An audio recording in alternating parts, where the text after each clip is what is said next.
doing my best to make you part of us is the rest. All right, yes. So today we're gonna watch a bit of Jimmy Dore. I really like Jimmy Dore. He's funny and he brings nice information. Always great guests, and he's a bit more on the left side, I guess, than me. But it's a good thing to listen to his opinions. I like him. So, as a little Today, cleanse your palate, here is the Prime Minister or the Premier of Alberta, Canada. I think she recently was just re-voted in. No, it was the first. Here's what she says about the unvaxxed. And this is from. I tried to get the date as close as I could get. It was from a couple months ago. Okay, here we Good go. news. During her campaign, Takes longer to travel. Not only would you issue an apology to those prosecuted during COVID restrictions, but you would also grant them amnesty. When can we expect those apologies? Amnesty. So the reporter asked, you promised that you would... apology is a minimum. You would not... At this point. Here, let me start it again. Hi, Ms. City Balance with Rebel News. During her campaign, you said that not only would you issue an apology to those prosecuted during COVID... Would you not only issue an apology to those prosecuted during COVID, but you would also... restrictions, but you would also grant them amnesty. But also grant them amnesty. Okay, so here's what she says. When can we expect those apologies? I can apologize right now. I'm deeply sorry for anyone who was I wish everybody did that. Subjected to discrimination as a result of their vaccine status. I'm deeply sorry for any government employee that was fired from their job because of their vaccine status. And I would welcome them back if they want to come back. Yeah, of course. As for the amnesty, I have to get some legal advice. Well, amnesty, I'm not sure about that, but the science has changed, and I think welcoming back those employees is like the most logical thing to do. There's a shortage of employees. The reason to get the jab was good at first, and it turned out that it was not effective in preventing transmission. So, I mean, it's okay if you want to be less sick. There's a lot of things we can do to be less sick. You can like eat well, rest well, and like take vitamins if you want. Good fruits, vegetables. I mean, we know it. Well, not everybody does, but we not everybody follows it, but everybody knows what to do. And well, not that the Canadian government really led on that we could just take vitamin C or vitamin D or any of the other good vitamins against the common cold, because the last thing was to combine this with the idea that it was close to a common cold, which wasn't exactly, but pretty much.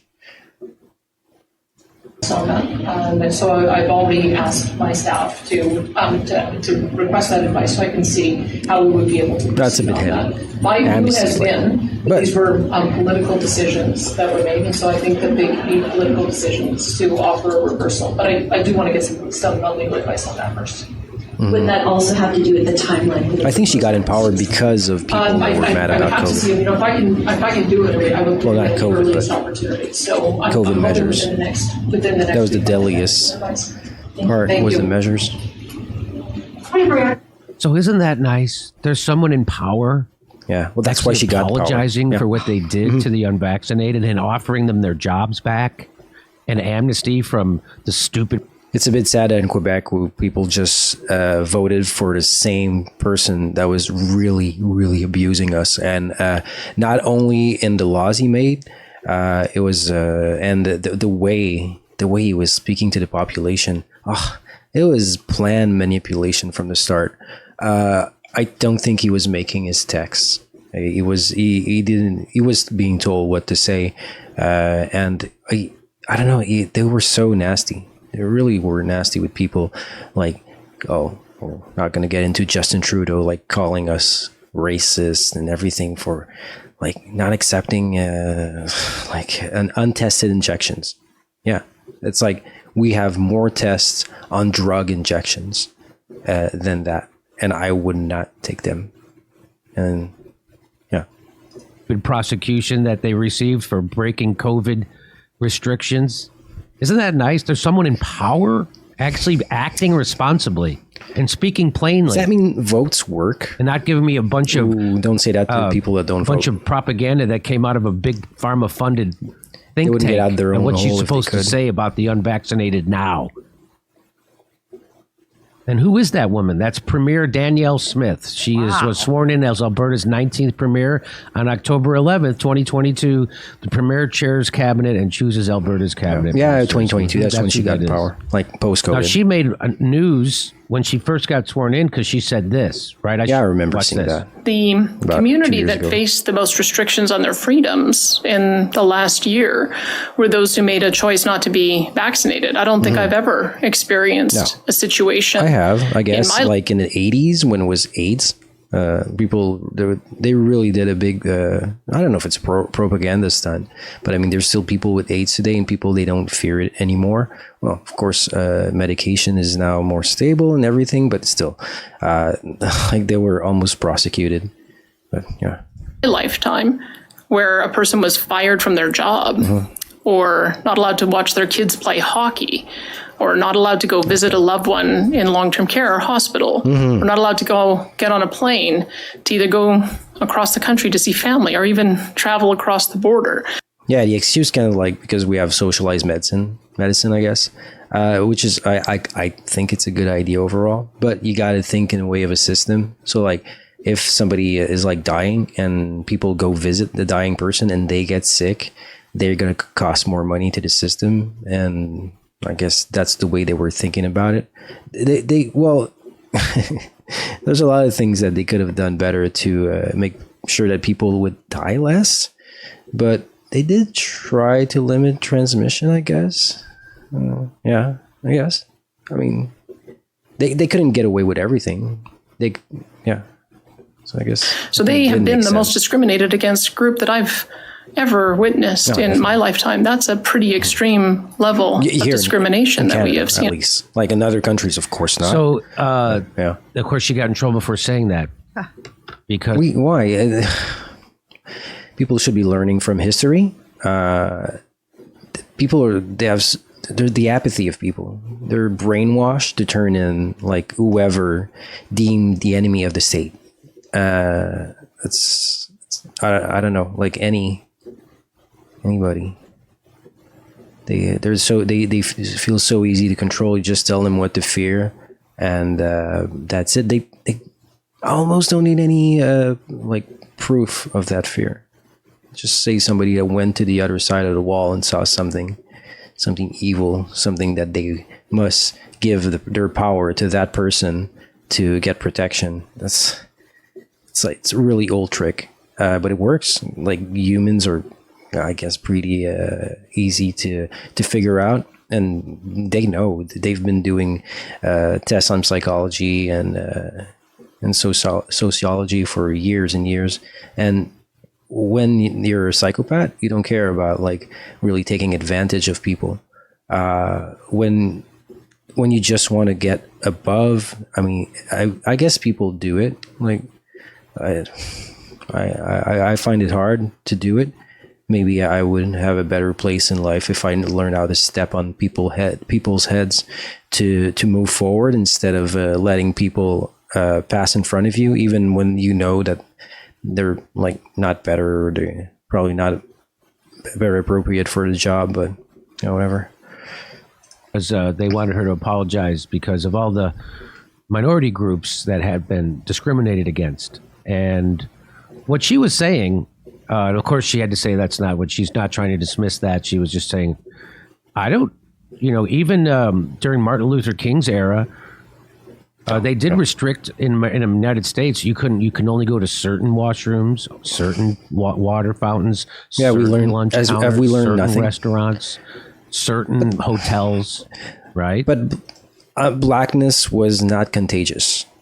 Their music and beats are really good stuff. I mean, without them, there would be no jazz, no rock music. I mean, it can't like they were wonderful socially for our country and every country in the world, but you can't catch. So That's what that green book. it was even more stupid, I guess. But For the years. unvaccinated, they I weren't don't know allowed how to do people anything. fell for it. They couldn't even go to work. I guess ignorance. So her Yeah. point is that they were more. It is when you think about it, it's crazy. Can you imagine if they didn't let all the black people go to work all of a sudden in the United States? Back in the 50s and 60s before they had civil rights. Can you imagine all of a sudden the president just goes, they can't go to work because of safety? Like a positive idea. What? Even if and they even can't if somebody travel? finds them, that would find them lesser back then. So You that's don't the want them point to she was work, making. As if like having more employees is not good for your I think business. it's a good point. Think about that. Think about any other minority group, and that if you did to them what you did to the unvaxxed, you didn't let them travel, you didn't let them go to work, Against you the didn't let them Constitution. visit their dying parents, Yeah. you didn't let them eat at any lunch counter, you didn't let them stay at any hotel. No. No, that's true. No. I think that's a lot. There's a lot of places that's that a can lot of go. discrimination. Getting food. So that's is the about premier only of thing that was Alberta. still available. So look at that. Somebody with enough sense to actually say it. Oh, it was just like a normal human being would. Yeah.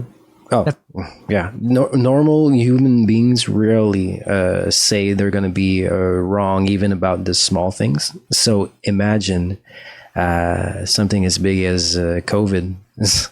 Like, I'm going to hold my breath and wait until even I'm not going to wait until like the worst offenders in the world of misinformation say that they're sorry. They still got their jobs because they kept up with the lie. They didn't stop it, not at all. And even then, even anyhow, like people, there's a lot of people that see saying you're sorry, that you were wrong, that you can grow, or anything like that is a weakness. There's a lot of people, and the system tries to make us believe that is true, because every time somebody really says that they're sorry, maybe like a corporation or something like that, something that's big, they like completely prosecute the person or the group or the company, and they make examples of them to see like if somebody dares to take responsibility for their actions, that they're gonna pay. it's crazy. I don't know. I think it's completely the contrary. Somebody that can admit that they were wrong is a strength. It's very empowering. Not maybe less sometimes for the person, but for everybody around them, and for the respect that it gives. Like in the end, from other people that are respectable. People that are not respectable, they will not find this very charming. They will find this like humbling, and as if it's hiding your true emotions or something like that. But it's like, no, it's like in the end, it's like having a better society and having building blocks to build to it. And well, I mean, I think it starts with education. If my children, they come and they tell me that they were wrong, they are the ones that did something wrong, of course I'm going to be less mad that if they lie to me. If they lie and I can figure it out, they're going to pay a lot more than if they told me exactly what happened. And I think it's something that starts there. I don't know. I don't know if that happened to me, but I've seen oftentimes, people react that when somebody says it's their fault and they're sorry, that they pay more than if they just shut up. It's I don't know. I guess it's maybe, as I said, it's everybody's. Maybe they have a weakness of character, and they're. Well, I don't know. Some people might see this as a strength. Exactly. I don't know. It's that's the way I see it. However, I think moving forward as a society, and when society moves forward, you move forward along with it, and so does the minimum, like barem. The minimum is like always higher, because like when there was like no society, the minimum was like pretty much like being alone in the woods and dying, and now it's at least like the system can kind of keep you afloat. Some people don't like it. I think it's a good idea. I think it's probably cheaper, and for the way the economy works, to have a system like that. I think to have a minimum of like having a place to stay and food keeps criminality lower, gives you a more robust society. Also, probably it depends. It might create inflation if there's too much money and not enough places to buy. But if most people that they're being given money, like here in Canada or Quebec, they probably don't put that money outside of the country. So like, if the money stays, the money is rolling, and I think it's a positive thing as a society to do, to have some kind of welfare system. Not something that's so good that people don't want to work. You need incentives for people to work, of course. Just the incentive of being a better person, being more stable should be a good thing for people. But even for me, it wasn't always enough. Like making more money than not working was really what got me to want to work like full time, because there was some years, I mean, it's been a long time, but when you're young, you want to party and everything. I mean, you're being paid to not do anything, and you can just like work part-time here and there. I mean, it's a much safer net. It's kind of like staying at your parents' house. Well, that's what the state is. That the state has become parents because families are broken. May it be children or the grandparents' children. I mean, back then we used to live around the family. We used to keep the elders around, like 2-3 generations. And I think it was a great idea. Of course, like, no, it ends up costing less. I mean, I'm a socialist, and I think there should be like a net and everything for people, but there's nothing stronger than families. Families that stick together, put their money together. That's the way you build a legacy. And there's too many people that have forgotten that. And other than the immigrants that come here, especially like Indian immigrants, most people in Quebec, they are very individualistic,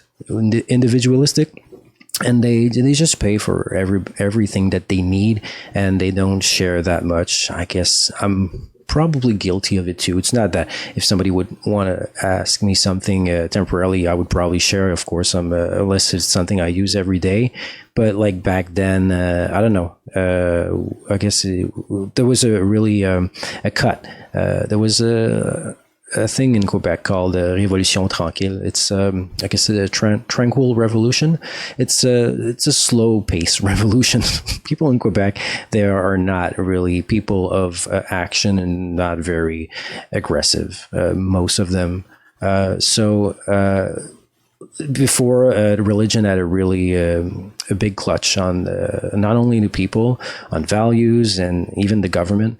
And there was like an écœurantite. Everybody was they hated the whole system so much that they thrown everything with they thrown the baby with the water. As everybody, like, did it ever happen historically that somebody thrown the baby with the water? I don't get it. And like, even if you throw the water, it's like you're not gonna get back the baby. Why was he there? Isn't it even heavier?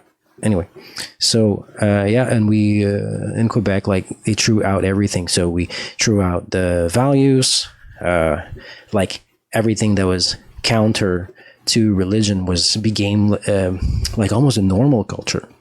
When a counterculture becomes so prevalent, it becomes the main culture.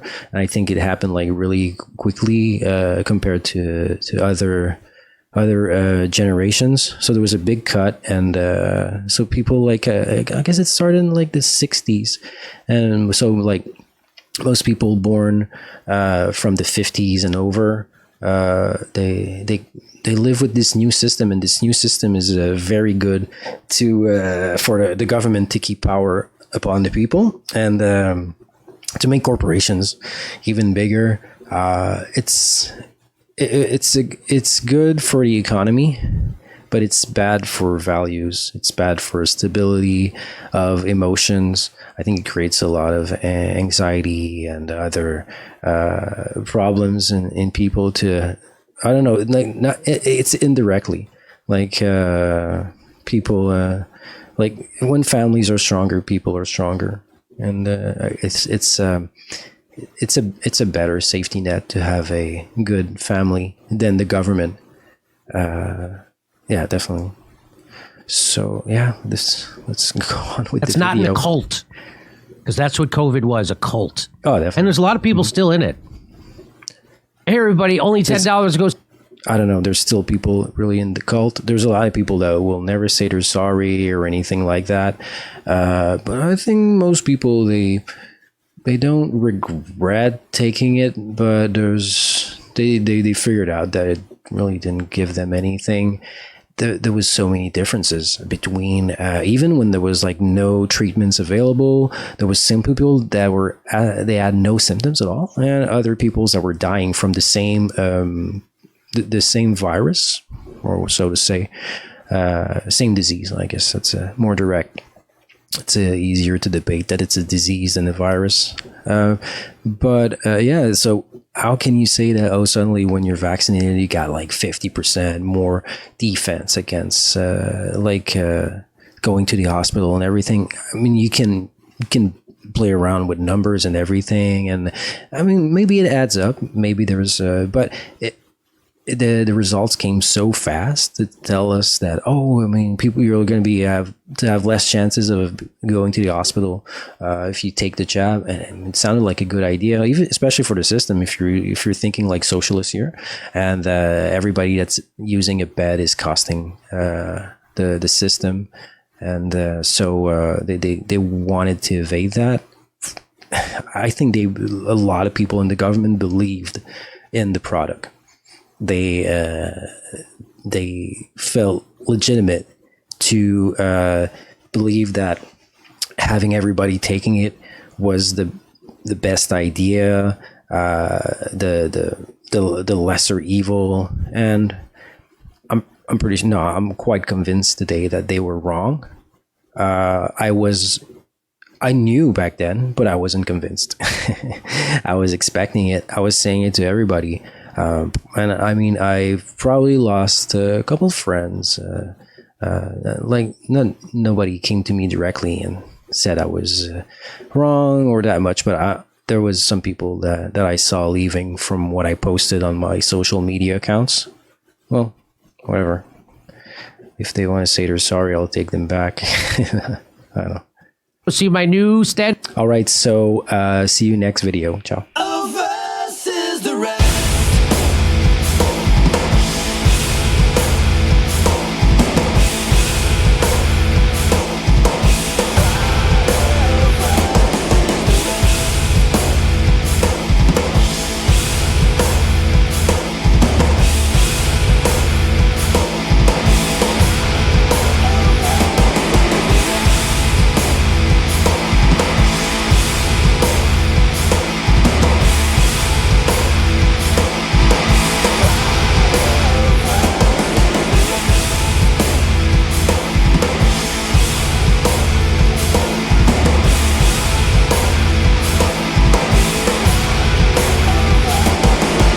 I have come here, bubblegum.